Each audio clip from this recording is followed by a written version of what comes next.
Passbook कुठपर्यंत update केला आहे? आहे ताई अपडेट, पण मागील 15 दिवसांपर्यंतच आहे. आता 2 आठवडे झाले काही अपडेट नाही केलंय. काही बघायचं होतं का तुम्हाला त्यामध्ये? हो, ते बँक चार्जेस बघायचे होते, किती लागले. अरे देवा, आता तर अपडेट पण नाही. नाहीतर तुम्ही लगेच बघितलं असतं ना. मग आणा ना अपडेट करून तुम्ही. हो, अपडेट करून आणते ताई. आशा बँकेत जाऊन पासबुक अपडेट करून येते. आले बघा ताई अपडेट करून. द्या इथे पासबुक. हे घ्या ना. पासबुकमध्ये एंट्री चेक केल्यानंतर बँक चार्जेस खूप जास्त लागलेत आपल्याला.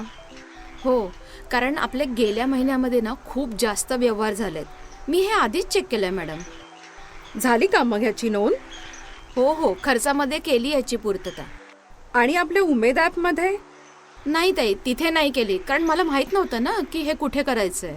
अहो ताई, अदर पेमेंटमध्ये. अच्छा, आपल्याला सर्व बँक चार्जेस हे अदर पेमेंटमध्येच करायचे आहेत.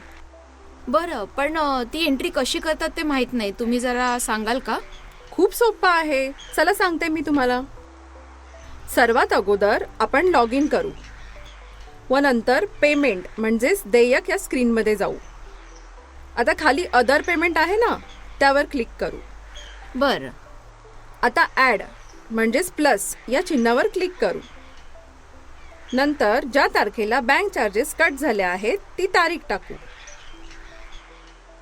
व बँक लेजरमध्ये बँकेचे नाव टाकूयात. नंतर पेटूमध्ये बँक टाईप करू व त्याबद्दलची अधिक माहिती नरेशनमध्ये टाकूयात. चेक नंबर येणार नाही. इथपर्यंत समजलं का ताई? हो ताई, समजलं. आता नेक्स्ट केल्यानंतर लेजर नेममध्ये आपण बँक चार्जेस हे सिलेक्ट करूया. पुढे अमाऊंटमध्ये किती आहे रक्कम ती टाकू.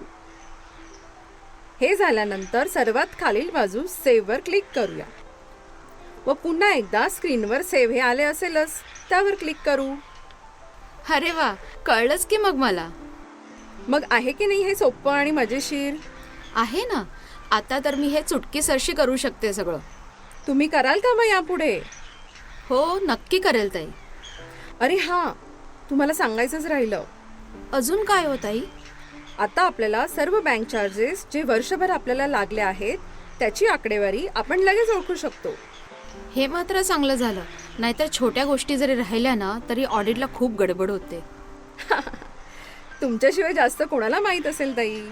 तसं नाही हो, अनुभवाचे बोल आहेत ताई.